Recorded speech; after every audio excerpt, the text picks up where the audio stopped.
Revise करके आए हो बायोटेक का चैप्टर? यो मैम। हाँ दीक्षा बेटा बोल। मैम मैंने 2 दिन बोलो पहले क्लास में लगाई था, क्या क्या पढ़ाया? बेटा, हमने ना वो न्यूरोलॉजी, नर्वस सिस्टम का चैप्टर और एंडोक्राइनोलॉजी वाला चैप्टर करा है, ओके तो मैम। उसकी रिकॉर्डिंग ले लियो, ठीक है? Okay ma'am. मैम अब हम लोग 12th रिवाइज कर रहे हैं। focus करिए। हाँ बोलो बोल। नहीं मैम, मैंने बोला रिकॉर्डिंग चेक करो रिकॉर्डिंग ले। हाँ मैं समझ गई, अरे ना एक्चुअली कर रहा है। ये रिकॉर्डिंग देख लियो एक बार, देन यू सी। क्या हो गया इसे यार?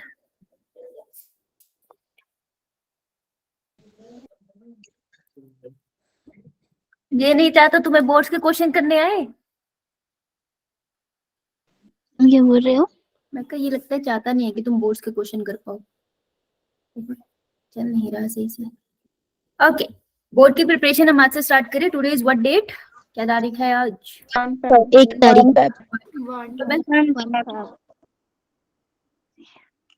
बायो का पेपर कब है? 6 मार्च को है। 6 मार्च को है, तो मतलब अभी 1 महीने से ज्यादा पड़ा है ना? तो हम आराम से इसकी तैयारी करके बाकी टाइम हम फिजिक्स केमिस्ट्री की प्रिपरेशन में बढ़िया से लगा सकते हैं, है ना? विल मेक श्योर कि फिजिक्स केमिस्ट्री को इस तरीके से प्रिपेयर करना बेटा 12th की, कि तुमको दोबारा ना पढ़नी पड़े। क्योंकि टाइम भी तो नहीं बचेगा ना।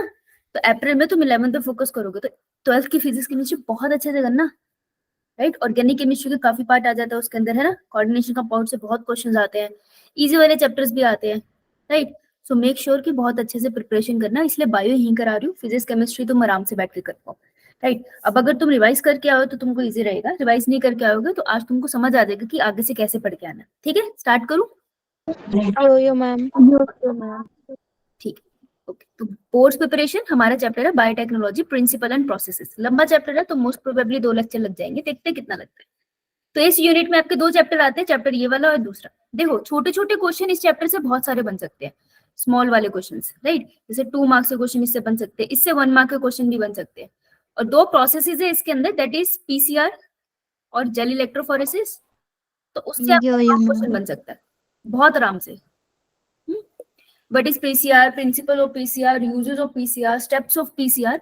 तो ये वाले पार्ट से आपका लॉन्ग क्वेश्चन आराम से बन सकता है, और इसका तो डायग्राम भी है, तो बहुत अच्छा आंसर बन जाएगा। बायोटेक्नोलॉजी एंड इट्स एप्लीकेशन में बीटी कॉटन वगैरह से छोटा क्वेश्चन बन सकता है, match the column and not. अब आपको एमसीक्यूज भी आते हैं ना पेपर में? यो मैम।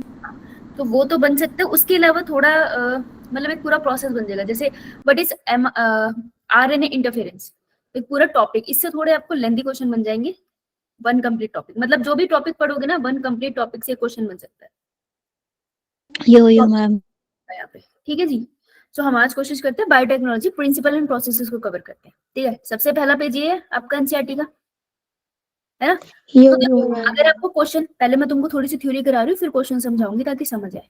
तो जैसे बायोटेक्नोलॉजी है, सबसे बेसिक चीज तुमको पता होनी चाहिए इसकी डेफिनेशन। इसकी डेफिनेशन दी किसने? देखो एक तो छोटे क्वेश्चन में ना आपको ऐसा आ जाता है, फुल फॉर्म बताओ। तो ईएफबी की फुल फॉर्म आपसे नीट भी पूछता है, ये भी पूछ सकते हैं। तो जो आपके एमसीक्यू वाले क्वेश्चन है ना बेटा, अगर आप पीवाईक्यू लगा जाओगे ना नीट का, एमसीक्यू के क्वेश्चन आपके हो जाएंगे, उससे ज्यादा डिफिकल्ट नहीं आएंगे। तो जो भी चैप्टर पढ़ रही है अगर उसका पीवाईक्यू लगा रही है ना, तेरे आराम से एमसीक्यू हो जाएंगे। तो पीवाईक्यू लगा के देख लेना, एमसीक्यू वाला पार्ट तो तुम्हारा डन है बोर्ड्स के लिए। उससे ऊपर क्या क्वेश्चन देंगे ना, और जब बने हुए हैं ऑलरेडी इतने सारे क्वेश्चन, तो कितने नए क्वेश्चन डिजाइन करेंगे? तो उन्हीं में से क्वेश्चन की रेपिटेशन आ जाती है, ठीक है?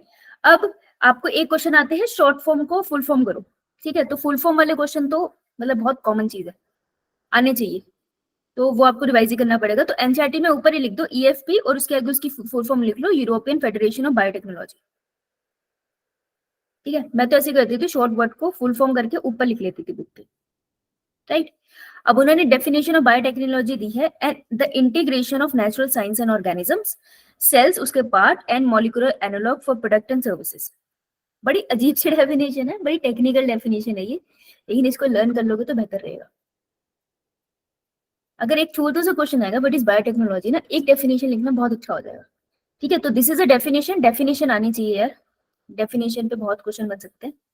और कहीं पे भी अगर बायोटेक्नोलॉजी को इंट्रोड्यूस करोगे ना, जैसे अभी लॉन्ग क्वेश्चन दिखाऊंगी, तो ये डेफिनेशन लिख दोगे तो नंबर बन जाएंगे, और इसको थोड़ा सा प्रैक्टिस कर लेना, ये प्रैक्टिस करके याद होगी। सेकंड पेज पे जाते हो तो प्रिंसिपल्स ऑफ बायोटेक्नोलॉजी, अगर कोई पूछ ले what are the principles of biotechnology, तो दो प्रिंसिपल है, genetic engineering and bioprocess engineering. ठीक है, जेनेटिक इंजीनियरिंग मतलब ऐसी टेक्निक यूज करो जिससे डीएनए और आरएनए में कुछ चेंज ले आओ, उसको जेनेटिक इंजीनियरिंग कहते हैं। बायो प्रोसेस इंजीनियरिंग का मतलब है कि तुमने जो भी प्रोडक्ट बनाए हैं, जैसे डीएनए आरएनए में छेड़छाड़ करके हमने बनाने Humulin, Humulin is synthetic form of insulin, अब उसकी पूरी प्रोसेसिंग करनी है, मार्केटिंग करनी है, that is bio process engineering. ठीक है, तो अगर दो प्रिंसिपल आ जाए, मान लो तुमको नहीं भी लैंग्वेज आ रही तो तुमको हेडिंग याद रखनी है। ठीक है, तो वहां लिख लो प्रिंसिपल ऑफ बायोटेक,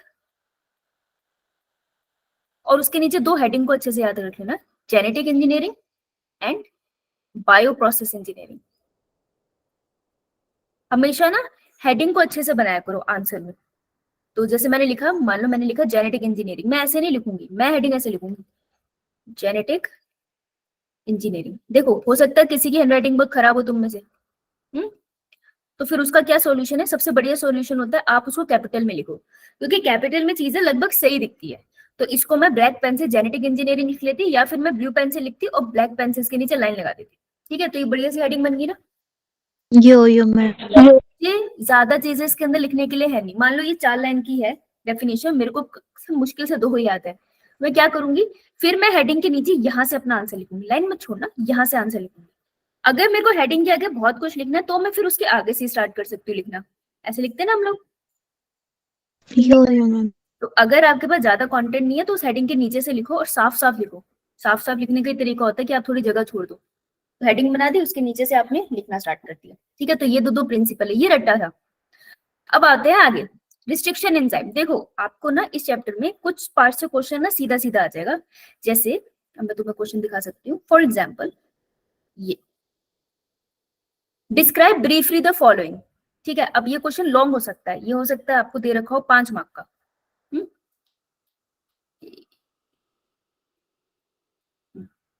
ऐसे दे सकते 2 मार्क का origin of application bio reactors and 1 mark का डाउनस्ट्रीम प्रोसेस, किसी भी तरीके से डिस्ट्रीब्यूट कर सकते हैं ना वो। तो आजकल बड़े क्वेश्चन डिस्ट्रीब्यूट होके आते हैं। तो ये जो आपके एनसीईआरटी के बैक का क्वेश्चन है, निकालो 10 11 12, दिख रहा है आपको? यो मैम। इसको लिख दो इंपॉर्टेंट। इनमें से कोई ना कोई टर्म तुम्हें तुम्हारे पेपर में जरूर देखने को मिलेगी, अगर बायोटेक के चैप्टर से पेपर डला है तो पक्का कुछ ना कुछ पक्का आएगा। प्री बोर्ड में बायोटेक का चैप्टर आएगा। यो मैम। यो मैम। इनमें से कुछ आया? मैम पीसीआर को पूरा एक्सप्लेन करने को आया था। पीसीआर को पूरा एक्सप्लेन करना था और रिस्ट्रिक्शन एंजाइम्स को। कोई बच्चा है जिसको इसमें से कोई क्वेश्चन आया हो, देख लो, क्योंकि इस चैप्टर में सबसे इंपॉर्टेंट यही है, तो इससे तो क्वेश्चन आएगा, तो इससे तुम्हारे बोर्ड्स में भी क्वेश्चन आएगा, कंफर्म है ये। तो तुम क्या करोगे, तुम इसके आंसर प्रिपेयर करके रख लोगे, तुम्हारे लिए याद करना इजी होगा। तुम सोचोगे मैम इतना होमवर्क कैसे होगा हमसे, अबे ज्यादा कुछ नहीं करना यार, तुमको पता है ना ये वाले, ये कंफर्म है ना, तो सिर्फ इसके, अगर तुझको लिखना भी नहीं है तो फिर क्या कर सकती है, ऑनलाइन आंसर भी उठा सकती है, पर लिखेगी तो तुझे याद रह जाएगा, नहीं तो ऑनलाइन आंसर उठा के उसका प्रिंट निकाल ले, लेकिन नहीं आएंगे। What is origin of replication, अब तुम नीचे नहीं लिखोगे ओरिजिन ऑफ रेप्लिकेशन मींस, ऐसे आंसर नहीं स्टार्ट करना है, हेडिंग लिखनी है ओरिजिन ऑफ रेप्लिकेशन, इसको कैपिटल में मत लिख देना, इसको ओरिजिन ऑफ रेप्लिकेशन को ऐसे ही लिखना। फिर it is the segment of plasmid, जिसमें ये होता है, इसकी वजह से प्लाज्मिड रेप्लिकेट कर सकता है, डबल कर सकता है नंबर को, ये पढ़ के ही आएगा। बायोरिएक्टर्स वो मशीन होती है जिसकी वजह से डीएनए कंटेंट या आरएनए या प्रोडक्ट, कोई भी प्रोडक्ट है हम उसको डबल ट्रिपल कर सकते हैं। डिफरेंट टाइप ऑफ बायोरिएक्टर्स होते हैं, तो डिपेंड करता है कितने मार्क्स का क्वेश्चन है। डाउन स्ट्रीमिंग प्रोसेसेस बहुत सिंपल है ये, ठीक है। पीसीआर अब ये समझाती हूँ, तो ये वाले जो 9 वर्ड्स है ना, ये बहुत इंपॉर्टेंट है। जैसे डिस्टिंग्विश बिटवीन डीएनए आरएनए, सबसे बेसिक बात है ये, डीएनए और आरएनए के बीच में डिफरेंस क्या है, तो तुमको मेन चीजें लिखनी है कि भाई डीएनए आरएनए में सबसे मेन डिफरेंस क्या है, कि आरएनए के पास यूरेसिल होता है as at place of thymine, और शुगर कौन सी होती है इसके पास, राइबोस शुगर। और तीसरी चीज ये होता है लेस स्टेबल, और चौथी चीज एक्ट एज ए एंजाइम भी एक्ट करता है ये, plus genetic material in prokaryote. ठीक है, 4 पॉइंट है। अब इसी को तुझे अपने पैराग्राफ में लिखना है, और इसी के ऑपोजिट ये नहीं लिखना, तो बीच में लाइन डाली और कर दिया, ठीक है। तो अगर कहीं पे आ जाए ऐसे डिस्टिंग्विश, तो इसका मतलब होता है आपको आंसर कैसे लिखना है, टेबल बना के ऐसे वाला, है ना। डिफरेंस में तो वहां लिखो अपनी एनसीईआरटी के ऊपर, इसके ऊपर डिस्टिंग्विश का मतलब है टेबल, टेबल फॉर्म। यो मैम। डिस्क्राइब ब्रीफली, तो यहाँ पे आपको अच्छे से उसको, मतलब मार्क्स के ऊपर डिपेंड करता है कितने मार्क्स का क्वेश्चन। एक्सप्लेन लिखा है तो यहाँ पे तो तुम्हें थोड़ा डिटेल में जाना पड़ेगा, ठीक है। तो यहाँ पर हेडिंग बनाओ अच्छे से, पॉइंट्स बनाओ अच्छे से, और अगर हो सके तो डायग्राम बनाओ, पीसीआर का बन सकता है। यो ओके यो मैम। मैम। एनसीईआरटी के ऊपर लिखो ये जो मैंने लिखा है अभी। डन हो गया तो अंगूठा लगा दो बेटा। हाँ बेटा बोल मनीषा, बोल मनीषा, मनीषा का याद खड़ा है ना। यो मैम। यो मैम। बेटा माइक ऑन करके बोल रहे, अगर बंद करके बोल रही है तो हम नहीं समझ पाएंगे क्या बोल रही है। चलो जब तक ये फिगर आउट करती है, इसका हाथ खड़ा है या ये सो गई है तब जाने। मैम नेटवर्क रिस्ट्रिक्शन, प्रॉब्लम होगी शायद। हाँ बर्फ पड़ेगी ना कुछ कुछ जगहों पे। मैम यस मैम, बारिश बड़ी भी और मैम। साथ में स्नो भी है। मेरे वहाँ चंडीगढ़ तो ओले पड़ रहे थे आज, और आज मेरे स्टूडेंट है ड्रॉप पर, उसने मुझे वीडियो भेजी है, शिमला में मस्त बर्फ पड़ी है। मैं क्यों मेरा खून जला रहा है यार। एक भूमि ने भी भेजी थी मुझे, कहा है भूमि, कार्टून की भेजी, वीडियो बना के भेज रहे हैं। ये तत्ती धूप में बैठे हुए हैं, मेरे को बर्फ की वीडियो भेज रहे हैं। अरे भगवान से डरो। मैम आपने अभी तक क्या करवाया, करवाया कौन सी भाषा बोल रही है अभी, गुटखा थूक के बात कर। नेटवर्क इशू, ब्रेन के अंदर है नेटवर्क इशू चल रहा है तेरा। बेटा हमने अभी तक ये डिस्कस करा है कि पेपर कैसा आता है। उसके अंदर हम लोगों ने स्टार्टिंग का पार्ट डिस्कस किया, बायोटेक की डेफिनेशन और प्रिंसिपल, और फिर हमने क्वेश्चन डिस्कस किए कि किसके आने के चांसेस है। अभी हम रिस्ट्रिक्शन एंजाइम वाले पार्ट पे पहुंचे, तो बहुत ज्यादा मिस नहीं हुआ तेरा, 5 मिनट्स का मुश्किल से मिस हुआ, ठीक है। चलो रिस्ट्रिक्शन एंजाइम्स, बेटा रिस्ट्रिक्शन एंजाइम्स इनके फेवरेट है, पूछेंगे अगर आता है रिस्ट्रिक्शन एंजाइम। मुझे ऐसा लगता है कि ये ना हमेशा कंपैरेटिव क्वेश्चन में आता है या फिर एक्सप्लेन ब्रीफली में आएगा, मतलब इन वाले क्वेश्चन, हाँ इन वालों में आएगा। या तो यहाँ जगह रिस्ट्रिक्शन एंजाइम जैसे इसने दे रखा है, या फिर कंपैरेटिव वो वे में पूछ सकते हैं आपको, जैसे एक्सोन्यूक्लियस, अच्छा दोनों ही दे रखे हैं लो। तो ये इसी फॉर्म में आएगा। तो तुमको पता क्या होना चाहिए रिस्ट्रिक्शन एंजाइम में, पहले तो तुमको डेफिनेशन पता होनी चाहिए, what is a restriction enzyme. खबरदार किसी ने ऐसे लिखा, पहले लिखोगे तुम हेडिंग कैपिटल में, वहां लिख लो यार हेडिंग इन कैपिटल। ज्यादा बहुत सारे पेन यूज करने की कोई जरूरत नहीं है, साफ से पेन से भी अगर लिखोगे ना हेडिंग कैपिटल में अच्छा दिखेगा। और अगर एक ही पेन से लिख रहे हो तो लास्ट में अंडरलाइन कर देना। रिस्ट्रिक्शन एंड हेडिंग लिखो कैपिटल में, वहां लिखो हेडिंग कैपिटल में लिखनी है, फिर उसके नीचे लिखना what is a restriction enzyme, an enzyme used for cutting the DNA at a specific location, ठीक है, at at a specific location, ठीक है। Restriction enzyme is an enzyme, ये लिख के आएगा ना टीचर वही नंबर काट लेगी, उसको पता है इसने गप्पे मारी, ठीक है। तो कोई ऐसे नहीं स्टार्ट करेगा रिस्ट्रिक्शन एंजाइम इज एंजाइम, यार ऊपर ही तो लिखी है हेडिंग, दोबारा नीचे क्यों लिख रहे हो। ये तुम जबरदस्ती आंसर बना रहे हो ना, ऐसे स्टार्टिंग में मत करना। स्टार्टिंग की लाइन हमेशा इंप्रेसिव होनी चाहिए, तो नोट लिख लो फर्स्ट लाइन इंप्रेसिव, बहुत इंप्रेसिव चाहिए। तो उसके लिए बहुत अच्छा तरीका होता है कि या तो आप डेफिनेशन लिखो, या कोई चीज है जैसे पीसीआर है तो किसने डिस्कवर किया, जिसने डिस्कवर किया उसका नेम लिख दो, और अगर आपको याद है तो उसकी डिस्कवरी की डेट लिख दो, ठीक है। तो फर्स्ट लाइन में ये डेटा डालोगे ना आपको फिर नंबर मिलेंगे, फिर बीच में थोड़ा जहर उगल सकते हो, एंड में भी आपको इंप्रेसिव एंडिंग करनी है, समझ आई बात। तो फर्स्ट लाइन को हमेशा अच्छे से लिखना होता है, चाहे कुछ भी हो। तो तुमको लग रहा है मौत पड़ रही है, भागना है, कोई बात नहीं, पहली और आगे लेना अच्छे से लिखने, नंबर इसी के मिलने, नहीं तो फिर पूरी कहानी बीच में लिखने का कोई फायदा नहीं। डोंट ट्राई कि आपको जितना आता है मैं सब लिख दूं, ट्राई एक ऐसा आंसर जो टीचर को पढ़ने में भी आसानी हो। उन्होंने एक दिन में बहुत सारे पेपर चेक करने, अगर तुम जहर उगलोगे तो फिर वो चिढ़ जाएंगे ना, पेपर चेक करते ही कितना लिखा है। तो पॉइंट टू पॉइंट लिखो। तो पहले जैसे रिस्ट्रिक्शन एंजाइम मैंने डेफिनेशन लिख दी, ठीक है। उसके बाद मैंने इसके लिख दिया टाइप, तो पहली लाइन में मैंने लिखी इसकी डेफिनेशन, ठीक है, पहले लिखी मैंने डेफिनेशन, फिर मैंने लिखी लेट से 2 लाइन की डेफिनेशन है, फिर मैं नेक्स्ट लाइन पे गई, वहां पे मैंने लिखी types, types of restriction enzyme. दो तरीके के लिखने के, मैं सजेस्ट करूंगी आप ऐसे लाइन बनाओ और इसकी ऐसे बना दो, छोटा सा चार्ट लिखो, एक्सोन्यूक्लियसिस, रिस्ट्रिक्शन, एंडोन्यूक्लियसिस। एंडोन्यूक्लियसिस। एक्सप्लेन इसके नीचे मत करना, ये चार्ट तुमने बीच में बनाकर छोड़ दिया, अब नीचे जाओ, वहां लिखो एक्सोन्यूक्लियस ये होते हैं, उसके नीचे 2 लाइन, फिर एंडोन्यूक्लियस ये होते हैं, उसके नीचे 2 लाइन। अब अगर तुम स्पेसिफिक एंजाइम एक्सप्लेन कर रहे हो तो फिर बेहतर है कि आप एक एग्जांपल उसके आगे लिख दो, तो आपका आंसर परफेक्ट हो जाता है, एग्जैक्टली परफेक्ट। समझिए बात, तो एग्जांपल आपको ही मिल जाएगा। अब रिस्ट्रिक्शन एंजाइम अगर लिख रहे हो तो तुमको ये चीजें जरूर मेंशन करनी है, कीवर्ड्स, देखो कीवर्ड्स होते हैं हर किसी के साथ। तो रिस्ट्रिक्शन एंजाइम का कीवर्ड क्या है? कीवर्ड है इसका रिकॉग्निशन साइट। तो कीवर्ड्स को अंडरलाइन करो, तुम आंसर में जो भी जहर उगल रहे हो कीवर्ड जरूर होने चाहिए कि तुमने कहीं पर लिखा है रिकॉग्निशन साइट वर्ड, और जहां पर भी तुमने रिकॉग्निशन साइट वर्ड लिखा है उसको तो बाद में आंसर लिखने के बाद पेंसिल से अंडरलाइन करेगी। जहां तूने एग्जाम्पल लिखा है उसको आंसर लिखने के बाद पेंसिल से अंडरलाइन करेगी। तो जो कीवर्ड्स है उसको मैं हाईलाइट कर रही हूँ, समझ आई? तो इसके साथ रूल क्या है? अंडरलाइन बाय पेंसिल, पेंसिल से करना है। अबे ओ नीले पीले गुलाबी पेनों से नहीं करना, मतलब कितना कॉपी हो गई, रेनबो बना के आ गए रेनबो नहीं बनाना भाई। तो रिस्ट्रिक्शन एंजाइम्स के साथ रिकॉग्निशन साइट, जो एग्जांपल्स लिखे हैं वो उसके कीवर्ड है, वो कहाँ है? पैलिंड्रोमिक न्यूक्लियोटाइड सीक्वेंस, ये है जो इसकी तुम्हें अंडरलाइन कर आनी है। और रिस्ट्रिक्शन एंजाइम कौन से बॉन्ड को तोड़ते हैं? Phosphodiester bond, hydrogen bond.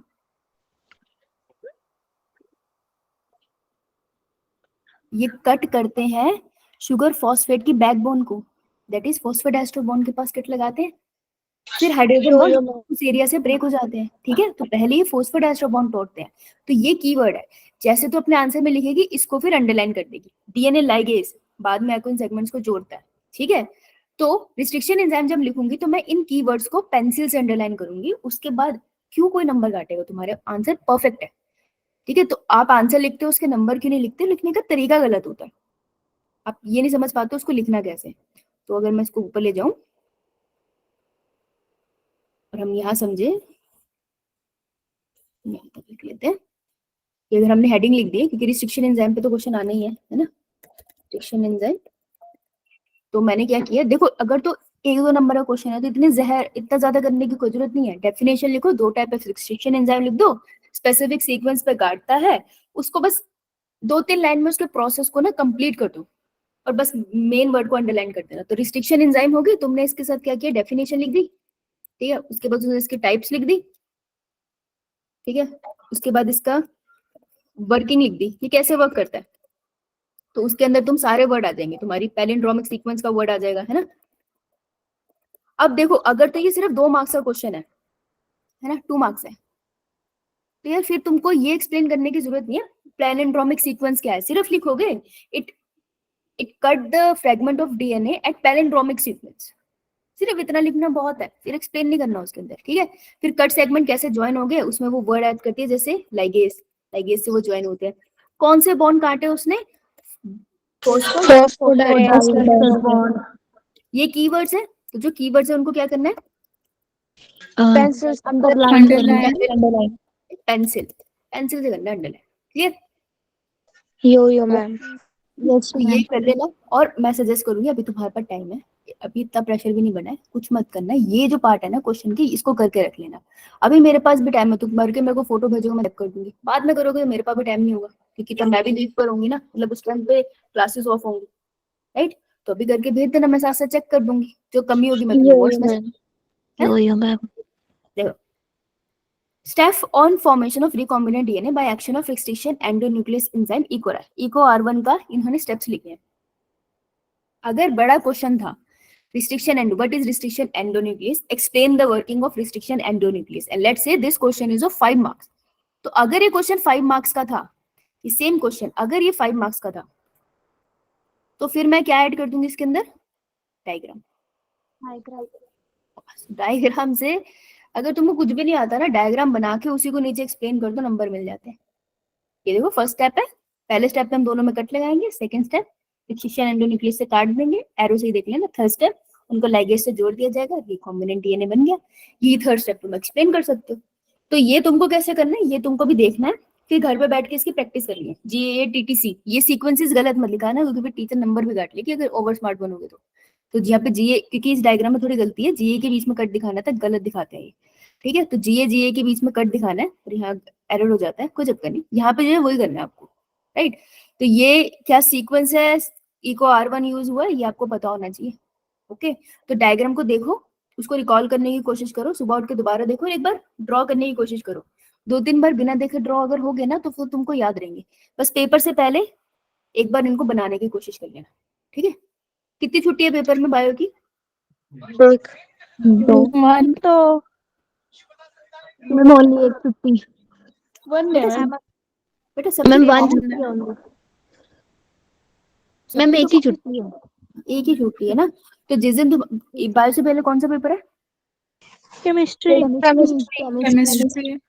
तो जिस दिन केमिस्ट्री का पेपर घर के आओगे उस दिन सोओगे, तो सो के उठने के बाद जब बैठोगे ना तो डायग्राम्स रिवाइज कर लेना उसी दिन, अगले दिन फिर चैप्टर रिवाइज करना, ठीक है। डायग्राम तुम्हारे काफी नंबर बच सकते हैं, और यार प्रिपेयर कर लेना, क्योंकि एक दिन की छुट्टी में क्या करोगे, है ना। Yes ma'am. Diagrammatic representation of recombinant DNA technology, हाँ ये कहाँ से वेक्टर यूज करके, अगर देखो ये ना 2 क्वेश्चन करा सकता है तुम्हारा, अगर तो वो तुमसे पूछे रिकॉम्बिनेंट कैसे बना है तो फिर तुम्हें डायग्राम बना सकते हो, ठीक है। तो ये आप 2 चीजों के लिए यूज करते हैं, एक तो रिकॉम्बिनेशन दिखाने के लिए, प्लस अगर कोई तुम्हारा क्वेश्चन प्लाज्मिड पे लॉन्ग आ गया है ना, तो बेटे वहां पे क्या हेडिंग डाल देगी, working of plasmid, working of plasmid heading डाली, और ये वर्किंग दिखा दी तुम्हें, प्लाज्मिड तो दिख रहा है यहाँ पे, है ना। तो ये 2 जगह पे आपका आंसर यूज हो सकता है, तो वहां लिख ले प्लाज्मिड के लिए दिस कैन बी यूज, अगर लॉन्ग क्वेश्चन है तो। 2 नंबर के क्वेश्चन में इतना बड़ा डायग्राम मत बनाना यार, क्या फायदा, उतने में तो कोई और क्वेश्चन कर लेते, है ना। यो मैम। लॉन्ग क्वेश्चन में डायग्राम वाला पंगा लेना। आगे आते हैं। अब ये या तो जेल इलेक्ट्रोफोरेसिस या PCR, ये तो आना ही है। यो मैम। तो सबसे पहले अगर मैं बोल दूं, जाते हम लोग जेल अच्छा है इसके पास, ठीक है। सबसे पहले हमारा आ गया जेल इलेक्ट्रोफोरेसिस, और ये ना आपको थोड़ा बड़ा ही आएगा क्वेश्चन, ठीक है, जनरली छोटा नहीं आएगा, बड़ा क्वेश्चन है ये। जेल इलेक्ट्रोफोरेसिस सबसे पहले मैं क्या करूंगी, definition. Process for separation of genetic material according to, definition में वर्ड जरूर लिखना है, size and charge, right, according to size and charge. एक बार क्लास के नोट्स देखोगे उसमें दिख जाएगी, ठीक है। उसके बाद आप दिखाओगे, बहुत अच्छा तरीका होता है, अगर तो ये 5 नंबर, मैं तुम्हें बता रही हूँ 5 नंबर का कैसे लिख रहे हो, ठीक है, 5 मार्क्स का ये। अगर ये तेरे को आ गया 3 मार्क्स का, तो जब मैं अगला स्टेप लिखने वाली हूँ वो मत लिखी हो जाए, ठीक है। 5 मार्क का है तो material used, required, material required में क्या लेगी, PTBR, ठीक है, केमिकल चाहिए होता है। उसके बाद जेल स्लैब, जिस जेल की स्लैब आप यूज करते हो वो आ गई। उसके बाद एग्रोस जेल। एग्रोस जेल, और इसके बाद यूवी रेडिएशंस, है ना। ऑटो रेडियोग्राफी की आपको प्लेट भी चाहिए होती है, राइट। तो ये सब चीजें मटेरियल रिक्वायरमेंट तब लिखना, अगर मैं यहाँ लिख देती हूँ, right only when question is of 5 marks, नहीं तो ये वाला स्टेप हम लोग स्किप कर देंगे, ठीक है। तो डेफिनेशन तो हम लिखेंगे, जेल इलेक्ट्रोफोरेसिस की हम बड़ी बड़ी से क्या लिखेंगे सबसे पहले, डेफिनेशन। हेडिंग, चुड़ैल हेडिंग लिखेंगे, हेडिंग और कैपिटल्स में लिखेंगे माता, कैपिटल्स, और लाल पीले नीले गुलाबी रंग से इंद्रधनुष नहीं बनाना है, ठीक है। 1-2 रंग ढंग से यूज कर लेना, बहुत है। और वो पेन होते हैं ना स्पार्कल वाले, वो क्या होता है कि वो जेल से हम लिखते हैं और फिर उसके ऊपर हाथ लग जाते हैं और ऐसे हो जाते हैं, ऐसे वो है ना, वो मत करना जहर लगते थे मुझे वो पेन, मेरे को बहुत टाइम लगा ये समझने में कि क्या दिक्कत है, छोटी थी ना तब मैं भी, तो वो मत यूज करना, ठीक है। जेल पेन लेके भी जाना है तो अगर तुम में इतने पेशेंस है कि हेडिंग लिखो और उसके ऊपर हाथ ना फिराओ तो ठीक है, जेल ले जाना, नहीं तो बॉल ले जाना। एक ब्लैक और एक ब्लू पेन काफी है। अगर हेडिंग के लिए कोई और पेन चाहिए, रेड मत ले जाना, टीचर को ऑनर दो, उन्हें यूज करने दो। ग्रीन भी मत यूज करना, let teachers green and red pen generally use करते हैं, तुम मत यूज करना, चिढ़ा के मत आ जाना किसी को, है। तो कैपिटल्स में हेडिंग लिखना और अंडरलाइन उसको कर लेना। अब मटेरियल हो गया, उसके बाद देखो ये बड़ा अच्छा है, स्टेप्स ऑफ जेल इलेक्ट्रोफोरेसिस। कहाँ चला जाता है, कहाँ चला जाता है जेल इलेक्ट्रोफोरेसिस। देखो तुमने बड़े इज्जत से हेडिंग बना दी, स्टेप्स ऑफ जेल इलेक्ट्रोफोरेसिस। भाई अब स्टेप से ही लिख के आ जाना गलतियां मत कराना। तो इस आंसर को सब प्रिपेयर करके जाना, क्योंकि ये आएगा ही आएगा, ये फिक्स है, ये या पीसीएस में से कुछ आएगा। तो सबसे पहला जेल आप अपने डीएनए के को तोड़ सेल को तोड़ के डीएनए निकालते हो, फिर उसके बाद आप उसमें इथिडियम ब्रोमाइड को डालते हो, ठीक है। फिर उसके बाद आप उसको कर देते हो कहाँ पर, वेल्स में लोड कर देते हो। फिर उसके बाद आप उसमें करंट पास करते हो। तो आप यहाँ पे मेंशन करोगे जैसे करंट पास किया, उसके बाद मैं बहुत अच्छे से लिखती हूँ स्मॉल फ्रेगमेंट्स आपको किस तरफ मिल रहे हैं, एनोड, और लार्ज फ्रेगमेंट्स मुझे किस तरह मिल रहे हैं, कैथोड। देख मैंने आंसर के बीच में रुक के ये छोटा सा चार्ट सा बना दिया ना, तो अपने आंसर के बीच में अगर तुम ऐसे फ्लो चार्ट बना दो या छोटी छोटी हेडिंग्स बना दो ना, तो वो आंसर बहुत इंप्रेसिव लगता है, ऐसा लगता है बच्चे ने बहुत ज्यादा लिखा है। वो यही बात पैराग्राफ में लिखेगा ना, उसको नंबर कम मिलेंगे। अभी तुम खुद देखो स्क्रीन पे, इसको पढ़ना आसान है ना। अगर मैं टीचर हूँ, मेरे को किसी बच्चे का 5 नंबर का क्वेश्चन चेक करना है, तो तुम टीचर के पर्सपेक्टिव से सोचो। मैं आंसर खोलूंगी, सामने लिखा है जेल इलेक्ट्रोफोरेसिस, पहले तो क्लियर है। यहाँ तुमने डेफिनेशन हेडिंग नहीं लिखनी है, डेफिनेशन की सीधा डेफिनेशन लिखनी। डेफिनेशन मैंने पढ़ी और उसने बच्चे ने साइज एंड चार्ज को मैं अंडरलाइन करा हुआ है पेंसिल से, मैं बहुत बढ़िया, इसको पता है डेफिनेशन क्या है। फिर मटेरियल रिक्वायर्ड, तो मेरे को इंटरेस्ट आ जाएगा यार इसने काफी अच्छे से लिखा है, डन। उसके बाद स्टेप ऑफ जेल इलेक्ट्रोफोरेसिस, अगर तुमको मटेरियल नहीं पता तो छोड़ दो। स्टेप ऑफ जेल इलेक्ट्रोफोरेसिस ने प्रोसेस एक्सप्लेन किया है, सारी लाइंस नहीं पढ़ेंगे टीचर भी, बीच बीच में से कुछ पढ़ लेंगे, ज्यादा नहीं। लेकिन अगर तुमने इथिडियम ब्रोमाइड अंडरलाइन कर दिया, तुमने वेल को लोड करना अंडरलाइन कर लिया, स्मॉल फ्रेगमेंट लार्ज फ्रेगमेंट को एकदम सही से अलग से लिख दिया, तो टीचर को पता है कि भाई तुम्हें ये प्रोसेस पता है, चाहे बीच में तो कुछ भूल भी गई है, राइट। तो इस तरीके से आंसर को बनाना है। उसके बाद अगर ये 5 मार्क का क्वेश्चन है, ये भी खत्म नहीं हुआ, एंड में आप लिखोगे एप्लीकेशंस, क्योंकि आपको सीधा क्वेश्चन भी आ सकता है एप्लीकेशंस ऑफ जेल इलेक्ट्रोफोरेसिस। तो ये यूज होता है डीएनए के फ्रेगमेंट को अलग करने के लिए, ताकि आप किसी क्राइम को पता चल कर पाओ, है ना। तो आप एक तो एप्लीकेशन भी लिखोगे ना, बहुत हो जाएगी 1 और 2, ठीक है। अब अगर आपको एप्लीकेशन याद नहीं है, तो उसकी जगह आप चाहे तो कंक्लूजन लिखाओ, it is a technique use for this thing, तो कंक्लूजन से एंड कर दो। So this is a long answer, 5 mark का था। अब जेल इलेक्ट्रोफोरेसिस में एनसीईआरटी ने आपको बहुत अच्छे से एक पिक्चर दिया है ना। ये कितनी मुश्किल पिक्चर है यार, इसको इतना स्पेसिफिक ना बना के आप कैसे बना सकते हो इसको बहुत इजीली। आप ज्यादा टाइम मत लगाओ बस किसी चीज में, ये याद रखना, बहुत टाइम मत लगाना। और जैसे मान लो ये एक साइड है शीट की, है ना, तो कोई भी डायग्राम ना थोड़ा बीच में बनाया करो, ताकि तुमको लेफ्ट और राइट साइड लेबल करने की जगह मिले। मैंने बीच में बना दिया डायग्राम, ठीक है। ये मेरी स्लैब है, मैंने इसको ऐसे दिखा दिया, इतना भी बहुत होता है, नहीं तो चाहे सीधा तुम डब्बा बना देते ना तब भी कुछ फर्क नहीं पड़ता, स्केल तो लेके जाओगे ही। तो मैंने बीच में डायग्राम बनाना, तो लिख लो इसको डायग्राम। ये ना यार तुम वहां मत लिखा ना, मैं तुम्हारे लिए बता रही हूँ, डायग्राम एट सेंटर, सेंटर में बनाओ डायग्राम, ठीक है। नीट पेंसिल से बनाना है, या मैंने बना दी। और ज्यादा बड़ा डायग्राम मत बनाना, बहुत छोटा भी मत बनाना, इतना बनाना कि सब कुछ क्लियर दिख जाए। शेडिंग वेडिंग मत करके आना, क्योंकि जब तक तुम्हारा पेपर चेक होगा ना, तब तक वो शेडिंग पेपर को गंदा कर देगी, तो शेड्स नहीं करके आने होते, ठीक है। मैंने इसमें सिर्फ 3 वेल बना दिए, बहुत है यार। अब मैं जो फ्रेगमेंट्स बनाऊंगी, वो मैं फ्रेगमेंट्स वेल से छोटी बनाऊंगी साइज में, इससे ज्यादा बड़े मत, इतना बड़ा मत बना देना, वो तो गलत हो जाएगा ना, एक वेल से बड़ा तो होगा नहीं। मैंने दिखा दिया कि यहाँ पर फ्रेगमेंट छोटे छोटे ऐसे जा रहे हैं, ठीक है। ऐसे ऊपर नीचे कर दे, 3 बहुत थे क्योंकि इसमें बनाने में टाइम लग गया। ये मैंने लिख दी कैथोड, ये मैंने लिख दी एनोड। देख के पता चल रहा है ना, एनोड की तरफ छोटे सेगमेंट है, तो टीचर को ये देख के भी पता चल जाएगा ना जेल इलेक्ट्रोफोरेसिस को रिप्रेजेंट कर रहा है। ज्यादा होगा तो इसको वेल से लिख देना, नहीं याद आ रहा है छोड़ दो।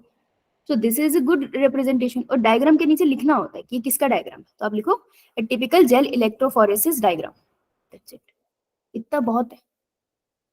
इसके बाद तो नंबर नहीं काट सकते, इसमें फुल मार्क्स मिलेंगे ही आपको। आपने डायग्राम बना दिया, अपने पॉइंट्स बना दिए, अपने हेडिंग्स बना दी, अपने कीवर्ड्स को अंडरलाइन कर लिया, तो 5 मार्क के क्वेश्चंस में यही देखा जाता है। इसलिए सबके नंबर नहीं आते, क्योंकि आता नहीं है ना लिखना, इसलिए।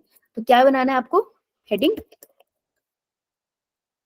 किसी भी लॉन्ग आंसर में। उसके बाद आपको बनाने हैं अंडरलाइन करने की पॉइंट्स, कीवर्ड्स और डायग्राम।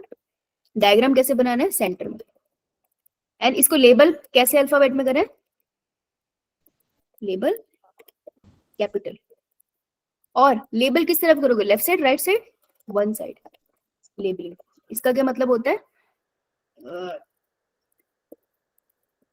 ये देख, जैसे अब ये मैंने लिखा वेल, है ना, इसको हटाती हूँ, मैंने यहाँ लिख दिया कैथोड, कि मैं तो कैपिटल में लिखूंगी बाय डायग्राम, या मैंने लिख दिया एनोड। अब मैंने इसका लेबल करना है वेल, तो देखो कैथोड एडोन यहाँ लिखा हुआ है, तो मैं यहाँ पे लेबल नहीं करती, मैं इसको इस तरफ लेबल कर दी कि this is a well, this is a larger fragment, this is a smaller fragment, और इसको मैंने एक ही साइड लेबल करा। तो देखो ये देखने में थोड़ा अच्छा लग रहा है ना, एक पर्टिकुलर डायरेक्शन में लेबल। यो मैम, अगर इसको ऐसे कर दो, ये यहाँ पर, ये यहाँ पर, तो वो गंदा लगता है ना। तो एक साइड में जितना हो सके चीजों को लिखो जब तक वो साफ है, अगर साफ नहीं है तो फिर दूसरी साइड जाओ, लेकिन एक साइड पकड़ लो, या लेफ्ट में लेबलिंग करो या राइट में लेबलिंग करो, और कैपिटल्स में लेबलिंग करो, ठीक है। यो मैम। अब ट्रिक है, अगर तुम्हारा पेपर एंड हो रहा है, एंड में अगर तुम्हारे पास टाइम है, देखो बहुत कम चांसेस होता है टाइम होता है बायो के पेपर में, क्योंकि लेंथी बहुत होते हैं। अगर टाइम है तो आउटलाइन जो होगी ना इसकी, उसको ब्लैक पेन से कर देना। आउटलाइन से मेरा क्या मतलब है बेटा, देखिए इसकी बात करूं, सिर्फ इसकी ये वाली लाइंस, सिर्फ इसको ब्लैक पेन से कर देना, क्योंकि जब तक पेपर टीचर को मिलता है तब तक ये पेंसिल घिस सी चुकी होती है। तो सिर्फ डब्बे को आउटलाइन करना, पेन से बाकियों को नहीं, और अगर नहीं है टाइम तो मत करना, राइट। लेकिन पेन से डायग्राम कोई मत बनाना, नहीं तो जहर हो जाएगा, कुछ ना कुछ गलत जरूर होता है इसमें, okay. Yo ma'am. The chart with the diagrammatic representation showing a restriction enzyme, the substrate DNA on which it acts, and the site at which it cuts the DNA and the product it produces. ये NCERT का question है, देखो मिला आपको, है ना। ये इसका आंसर पता है क्या, एक्चुअली इसका आंसर आपको दे रखा है ये डायग्राम। ये आपसे पूछ रहा है, ये है ना रिस्ट्रिक्शन एंजाइम, कहाँ ये कट लगाता है, कैसे उसमें वो बाद में चिपक जाता है, ये इसी की बात पूछ रहा है। ये डायग्राम आपको यहाँ बनाता है, डायग्राम का नाम है 11.1, तो आंसर है इसका 11.1 डायग्राम, ये बनाना था, ओके। यो मैम। और जब उसने लिखा है ना make a chart with a diagrammatic representation, तो उसका मतलब आपसे एक्सप्लेनेशन नहीं मांग रहा, डू नॉट राइट एक्सप्लेनेशन। ये लड़कियों के साथ बहुत प्रॉब्लम है, वो एक्सप्लेनेशन हर क्वेश्चन की लिख के आती है, मांग नहीं रहा है वो, तो लिख के भी आएगी तो नंबर नहीं मिलेगा, समझ रही है। तो उसको डायग्राम में बना के छोड़ देना, दिल पे पत्थर रख के, ओके राइट। यो अब ये इस पे आएंगे आपको short short question, differentiate between origin और एप्लीकेशन, अभी देखा था ना हमने क्वेश्चन। यो मैम। आंसर को यहाँ से स्टार्ट करूंगा, sequence from where replication starts and any piece of DNA when linked to this sequence can made to replicate within the host cells. बहुत अच्छी डेफिनेशन नहीं है, आप चाहो तो इंटरनेट से इसे बेहतर निकाल सकते हो, क्योंकि एनसीईआरटी बैक क्वेश्चन है ये, आपको अच्छे आंसर्स इसके बहुत सारे फ्री में मिल जाएंगे इंटरनेट पे, राइट। तो आप चाहो तो वहां से थोड़ा आंसर निकाल के हेल्प ले सकते हो, अभी तो आप प्रैक्टिस ही कर रहे हो ना, तो उठा लो ना वहां से, क्या दिक्कत है, अपने आंसर में इनकॉर्पोरेट कर लो, उससे अच्छे अच्छे वर्ड निकाल लो। सेम चीज सिलेक्टेबल मार्कर पे आएगी, ठीक है। सेम वर्ड आ जाएगा, क्लोनिंग साइट क्या होती है, सेम वर्ड आ जाएगा आपको, यही था इतना।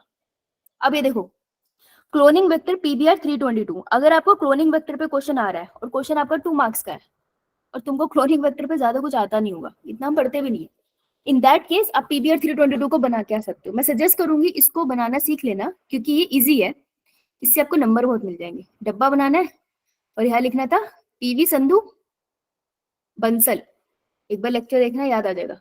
एम्पिसिलिन इस तरफ है, टेट्रासाइक्लिन इस तरफ है, कैसे याद रहेगा, ए बी सी डी जब हम लिखते हैं तो ए को लेफ्ट में लिखते हैं ना, ये एम्पिसिलिन लेफ्ट में, ठीक है। अगर पढ़ा है तो याद आ जाएगा, नहीं पढ़ा तो लेक्चर तो देखना पड़ेगा बेटा, इसमें मैं कुछ नहीं कर पाऊंगी, राइट। अब देखो ये वाला जो पार्ट है इससे क्वेश्चन आने के चांसेस कम है, अगर आए तो छोटू क्वेश्चन आएगा, जैसे what is gene gun, 1 number का क्वेश्चन आता है ना अभी आपके पेपर में, आता है। तो इससे आएंगे 1 मार्क, लिख लो उसके ऊपर 1 मार्क क्वेश्चन। अब देखो 1 मार्क क्वेश्चन का क्या है कि 1 मार्क क्वेश्चन कब करने होते हैं,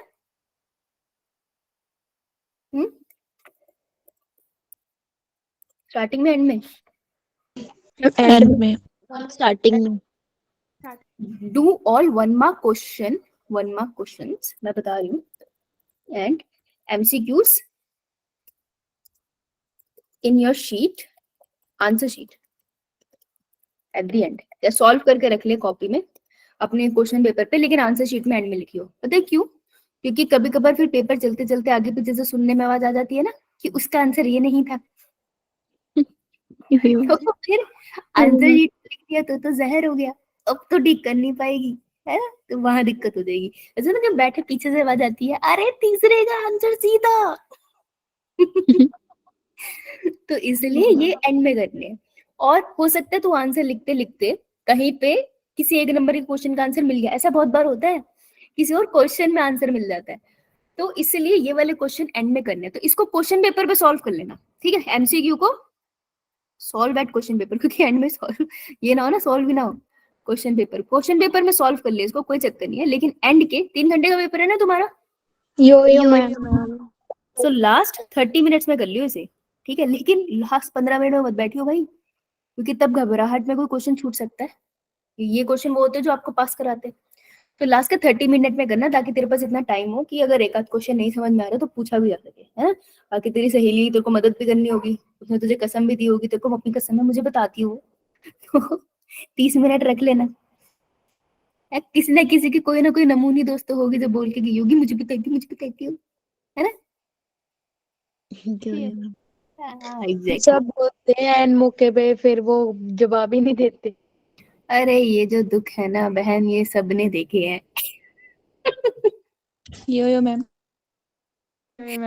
एक बार मेरी केमिस्ट्री में वो दिक्कत होती थी ना, मेरा कॉलेज का केमिस्ट्री का पेपर था, तो मैंने पूछा पीछे वाली से, तो उसने नहीं पीछे पता नहीं आगे पीछे बैठ, मेरे को पता नहीं यार कहाँ बैठती थी, मेरे को इतना पता है कि मैं उससे खिंच गई थी।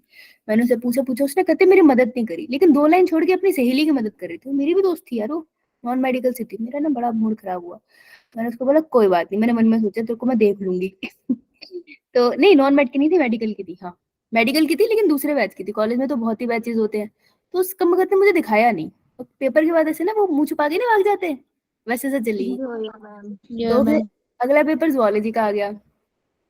जुआलॉजी तो मैं कभी पढ़ के जाती नहीं थी, मुझे ऐसी आती थी हमेशा से फॉर सम रीजन मुझे बायो आती थी, मैंने टीवी बहुत देखा है, तो आधी तो मैंने डिस्कवरी और नेशनल ज्योग्राफी से सीखी है, तो वो मुझे याद रहती थी बायो ना, जैसे किसी को पढ़ा दिया कुछ करके मुझे ऐसी याद होती थी। मेरा पेपर बायो का आ गया, जुआलॉजी वो भी मेरा तो सब्जेक्ट है। उसने मुझसे बहुत पूछा, मैंने कुछ नहीं बताया मेरे को याद है मेरा दोस्त बैठा था साइड में, उसने ऐसे मेरे को टर्न करके देखा कि ऐसी तो नहीं है यार ये कि मदद नहीं कर रही, इससे क्या हुआ? उसने मुझे बड़े ध्यान से देखा, मैंने उसको भी नहीं देखा, मैं कहा आज नहीं दूंगी मैं, सबको लुक दूंगी मैं। फिर वो आगे वाली बंदी वो जो थी उसने मेरे से काफी पूछा, फिर फाइनली जब वो रोने वाली होगी ना, मैं कहा बस अब मुझे खुशी होगी कि बहन बदला हमारा पूरा हुआ। तो वो उस दिन था, मैंने कहा मैं कह सकती हूँ मैंने भी बदले की भावना में ऐसा किया है। फिर आई थिंक मैंने एंड में उसको दिखा दिया था, लेकिन हाँ मैंने एक बार तो उसको रुलाया था उसकी सीट पे क्योंकि उसने मेरे को पेपर नहीं दिखाया था। लेकिन इसका मतलब ये नहीं तुम चीटिंग करो, पढ़ के जाना, समझ आई? मैं कॉलेज की बात कर रही हूँ। यो मैम बोर्ड्स में पकड़े जाने पर टीचर बहुत टॉर्चर करता है, कॉलेज में टीचर खुद ही कहते हैं दिमाग मत खाओ हमारा, है ना? तो बोर्ड्स में मत करना ऐसे, फंसा मत जाना। अच्छा नेक्स्ट आते हैं, process of recombinant DNA technology, ठीक है? अब ये मुझे ऐसा लगता है process of recombinant DNA technology के ऊपर लॉन्ग क्वेश्चन बनता है, शॉर्ट का सेंस नहीं बनता, ठीक है? तो लॉन्ग क्वेश्चन बनता है तो उसमें तो तुमको स्टेप वाइज बताना पड़ेगा, स्टेप है ये सारे, तो ये सबके सब स्टेप्स है, ये पेज निकालो और इस स्टेप में याद रखो। स्टेप में सबसे पहले आइसोलेशन ऑफ जेनेटिक मटेरियल, पहली हेडिंग, कीवर्ड क्या है इसका सारा याद नहीं रहेगा, कोई नहीं, लाइसोसोम बैक्टीरियल के लिए यूज कर ले, सेलुलोज प्लांट के लिए यूज करते हैं, ये तुम भूलोगे नहीं यार, ये तो याद हो जाता है, लाइसोसोम भूल गया तो सेलुलोज नहीं भूलता। एक एग्जांपल को अंडरलाइन करते हैं, काफी होता है, ठीक है? ये पहला स्टेप हो गया, cutting of DNA specific location, ये दूसरा स्टेप है। तो सुन, अगर तेरे को आंसर नहीं भी याद आ रहा, क्या मेरे को समझ नहीं आ रहा कितनी इंग्लिश बनानी है, हेडिंग तो बना ही सकती है ना, बनी हुई दिख रही है तेरे सामने, तो हेडिंग्स को लिख लियो, ठीक है? तो cutting of DNA specific location, उसको कट करा, रिस्ट्रिक्शन एंजाइम हमारा कीवर्ड है, उसके बाद किस प्रोसेस में डाल दिया, जेल इलेक्ट्रोफोरेसिस में। देख अभी तो ये प्रोसेस ऑफ डीएनए टेक्नोलॉजी का पूछ रहा है ना, तो इसमें जेल इलेक्ट्रोफोरेसिस को एक्सप्लेन मत करने लग जाना, इसमें बस लिखना है एग्रोस जेल इलेक्ट्रोफोरेसिस, कि उसकी वजह से हमें डीएनए के फ्रेगमेंट्स मिल जाएंगे, ठीक है। उसके बाद आपका आ जाएगा पीसीआर का, लाइक इसकी बात होगी, ऐड कर दो पीसीआर का। इसके बाद आपका प्रोसेस आएगा पीसीआर, कि जो भी डीएनए का फ्रेगमेंट निकला उसका नंबर डबल करना, ठीक है। तो ये थर्ड स्टेप में आ जाएगा पीसीआर। अब देख पीसीआर में जैसे जेल इलेक्ट्रोफोरेसिस का क्वेश्चन बनाया ना तुमने, पीसीआर में एग्जैक्टली वैसे बनेगा। तो अगर ये 5 मार्क्स का होता तो मेरे को बताओ कैसे लिखोगे? सबसे पहले क्या लिखोगे? हेडिंग बेटा डेफिनेशन नहीं, हेडिंग। पीसीआर, पीसीआर लिखो सिर्फ, नहीं हाँ, तो पीसीआर उसके आगे लिखो पॉलीमरेज चेन रिएक्शन, सेल्फिश नहीं है वो, पॉलीमरेज चेन रिएक्शन है। उसके नीचे फिर क्या लिखूंगी मैं? डेफिनेशन। उसके बाद अगर तो मेरे को याद है बहुत अच्छे से तो मटेरियल रिक्वायर्ड, और अगर नहीं याद है तो फिर मैं किस पे चली जाऊंगी? स्टेप्स। अब देख बेटा इसका स्टेप क्लियर है ना तेरे को, डीनेचुरेशन, अलीनिंग एंड एक्सटेंशन, है ना। तो मैं क्या करूंगी, इसमें बना दूंगी मैं चार्ट। आंसर को इंप्रेसिव बनाने के तरीके निकाला करो, ठीक है। पहले मैं लिखूंगी first is denaturation, second is annealing and third is extension, ठीक है। अब मैं एक्सप्लेन करूंगी। पहला डीनेचुरेशन 2 लाइन, फिर दूसरा एनीलिंग, बहुत लंबा मत कर देना यार, कथा नहीं लिख के आनी, 2 लाइन बहुत है। तीसरा मेरा एक्सटेंशन 2 लाइन।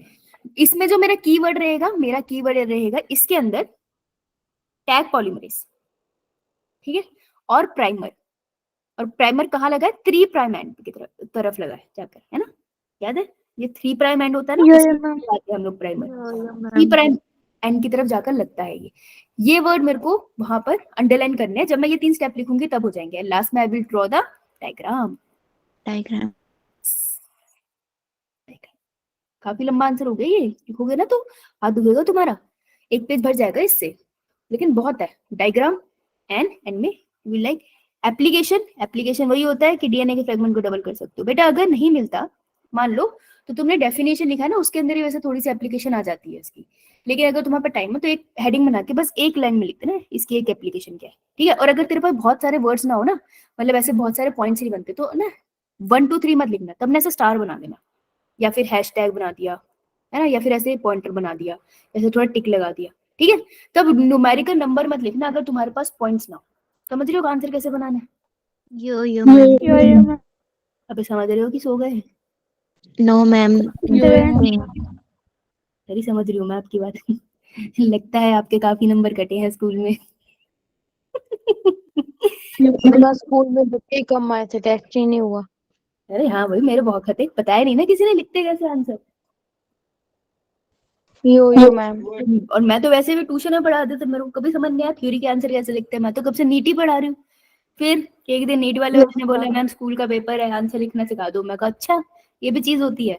फिर मैंने उनका थ्योरेटिकल पेपर ले लिया, जो जहर लिखा था उन्होंने, ओ हो आंसू आ गए मेरे। बोल भाई। मैम टीचर्स तो मुझे बोलते हैं कि आप इम्प्रेसिव किया करो पेपर। मैं थक जाती हूँ मैम, मैं किस तरह से करूँ इम्प्रेसिव। हाँ नहीं फिर मेरे को बच्चों ने लिख के दिया ना आंसर, जब उनका आंसर मैंने पढ़ा मेरी आंखों से आंसू आ गए। पहले तो मुझे ये पता चला कितनी जहर हैंड राइटिंग के बच्चे हैं ये क्लास में तो अच्छे थे ना कंपटीशन के लिए। इतना खराब लिखा था, ओहो। हर बच्चा DNA versus PCR is polymerase chain reaction, in polymerase chain reaction this is this. मेरे को 3 बार तो एक लाइन लिख दी इसने, इसे नंबर कैसे मिलेंगे? फिर मेरे को समझ में आया कि बच्चों को तो आंसर लिखना नहीं आता। अच्छा पहले मेरे को लगता था मैं बेवकूफ, फिर मैंने दुनिया को देखा, मुझे पता चला सब बेवकूफ है। फिर उनको समझाते मुझे खुद समझ में आ गया कि गलत क्या, दिक्कत क्या है, कैसे आंसर लिखते हैं। तो ऐसे मैम कंपटीशन एग्जाम में तो सिर्फ उसको राउंड ही करना है, वहां पे तो लिखना नहीं पड़ता। हाँ वही ना, मैं कह रही हूँ ना, जिस दिन मैंने वो आंसर शीट पढ़ी थी ना जिसमें उन्होंने मेरे को डीएनए फिंगरप्रिंटिंग एक्सप्लेन किया था, मेरे को अभी भी याद है। सच में आंसू छूट गए थे मेरे।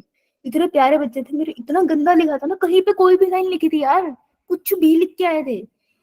तो उस दिन से फिर मैं ये ज्ञान फ्री में देती हूँ यार, प्लीज आंसर लिखना सीख लो। सिलेक्टिव और मार्कर, ये भी वही कंपैरेटिव आ जाएगा या फिर 1 2 मार्क्स में आ जाएगा, ठीक है, 1 to 2 मार्क्स। मैम। वर्ड्स वाले चैप्टर में बहुत सारे वर्ड्स आते हैं, ठीक है, अब ऐसे मत पढ़ो, इतना लंबा चैप्टर है, धीरे धीरे पढ़ूंगी, जिंदगी निकल जाएगी तुम्हारी। अब तुमने अबे एनसीईआरटी में लिख रहे हो ना जो मैं कर रही हूँ, यो मैम। हाँ, अब जब पढ़ेगी ना तो ये देख के पढ़ियो। अब तो टीचर के पर्सपेक्टिव से सिलेक्टिव मार्कर, मेरे को इसमें ज्यादा नहीं पढ़ना, मेरे को 2 मार्क्स जितना आना चाहिए, बस इस तरीके से पढ़, को पता भी नहीं चलेगा, तेरा नीट भी प्रिपेयर हो जाएगा। ये आ गया हमारा, कौन है ये प्यारे प्यारे, बायोरिएक्टर्स। बायोरिएक्टर्स। देख इसका एक अच्छा एग्जांपल दे सकती हूँ, अभी हमने पीछे क्वेश्चन देखा था, बायोरिएक्टर डिस्क्राइब ब्रीफली बायोरिएक्टर। अब अगर दोनों बायोरिएक्टर बनाएंगे तो रोना छूट जाएगा, लेकिन बायोरिएक्टर की अगर मैं इसमें लिखूं तो मैं लिख दूंगी डेफिनेशन, बायोरिएक्टर्स क्या होते हैं, ठीक है। यो मैम। फिर मैं लिख दूंगी फॉर एग्जाम्पल, जैसे मैंने डेफिनेशन के बाद लिखूंगी फॉर एग्जाम्पल, रुको ये मैं लिख के दिखाती हूँ यार, तो कुछ और ही बन जाएगा, यहाँ लिखते हैं, ठीक है। तो लेट्स से क्वेश्चन अपना बायोरिएक्टर्स, एक्सप्लेन ब्रीफली बायोरिएक्टर। अच्छा, पहले तो आंसर लिखते टाइम क्वेश्चन नंबर जरूर सही से लिख लेना, फर्स्ट का ए, ठीक है ना। तो ये जरूर लिखना है, ऐसे मत उल्टा सीधा कर देना कि उसका आंसर आधा यहाँ लिखा और आधा किसी और शीट में लिखा, ऐसे पागलपन भी करते हैं, ऐसे मत क्या करो। जिंदगी टीचर की कठिन बनाओगे वो तुम्हारी जिंदगी कठिन कर देंगे, ठीक है। तो पहले परेशान होते हैं यार, मुझे देख लो, कल मेरी टांगे नहीं चल रही थी सोच रहे हो कैसी कैसी परेशानियां जिंदगी में कहने जैसे इमेजिन मैं रात को अपने बेड से चल नहीं पा रही हूँ यार, इतनी हंसी आई थी ना मुझे खुद पे। अब सोचो ऐसे ही मैं तुम्हारा पेपर चेक कर रही हूँ तो मैं तो खिंच जाऊंगी ना, उल्टा सीधा लिखोगे तो। इजी करो जिंदगी, आंसर ये चीज अच्छे से लिख के आया करो, एक दूसरे में घुसा मत दिया करो कि टूट नहीं पड़ जाए, है। तो सबसे पहले ਆਪਾਂ कुछ नहीं करेंगे, पहले हम लिखेंगे डेफिनेशन। हेडिंग। हेडिंग, चुड़ैल हेडिंग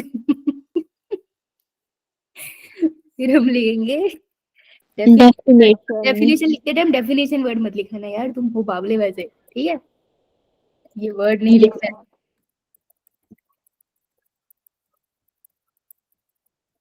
मैं पहले ही बता दूं, इससे पहले कोई बोले मैडम आपने देखो आपने बताया था, ठीक है।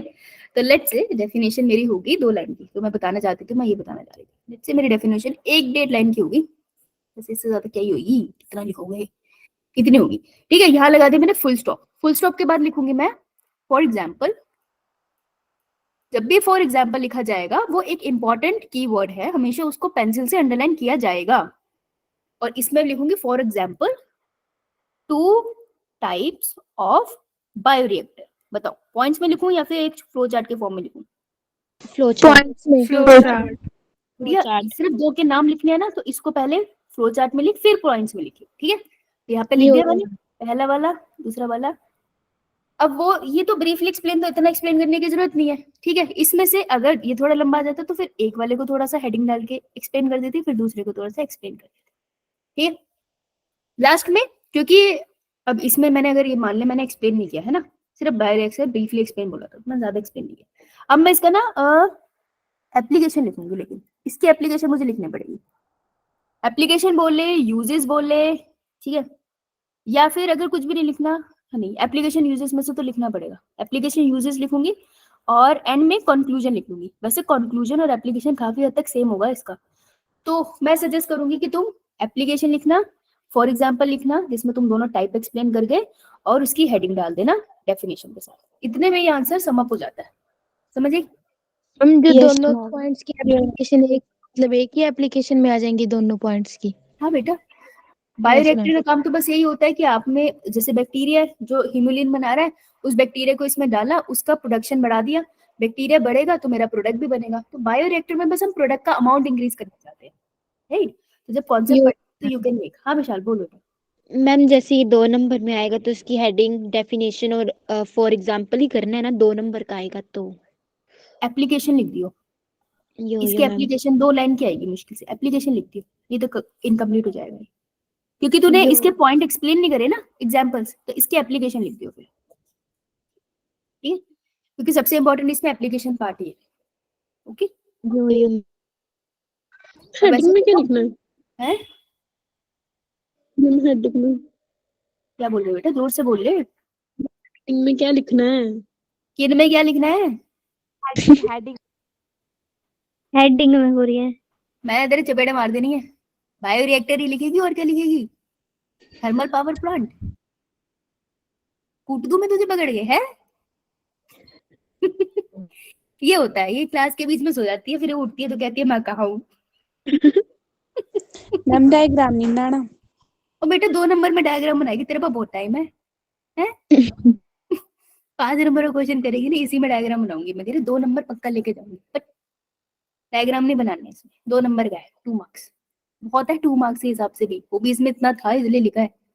यही 5 नंबर में आएगा नहीं, इससे बेहतर टॉपिक पड़े है, फिर भी 5 नंबर में आ जाए तो बना लियो, लेकिन कितना बनाएगी यार, रहने दे।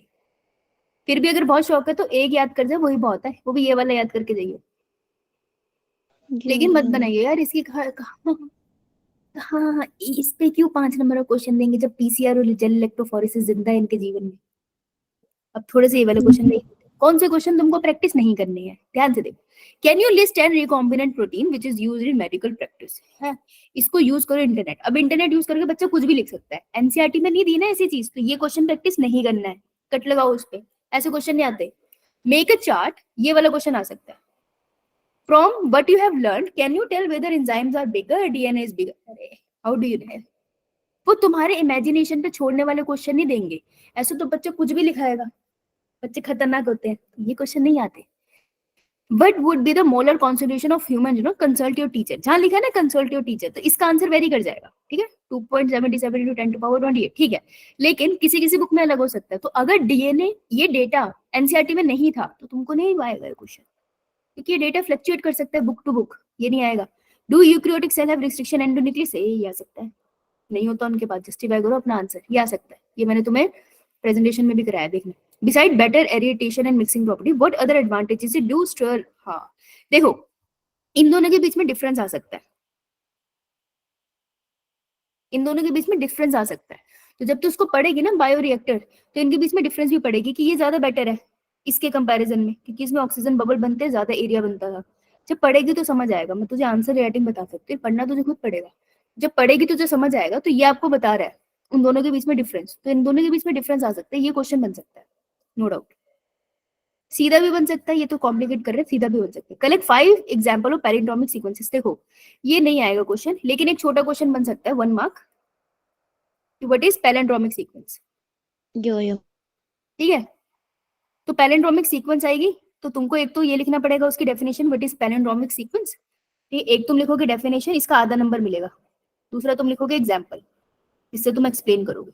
एनसीईआरटी में दोनों चीजें दिखी है, तो इसका मिलेगा आधा नंबर, इसका मिलेगा आधा नंबर, और ऐसे 1 नंबर मिलेगा, समझ आई? यो मैम।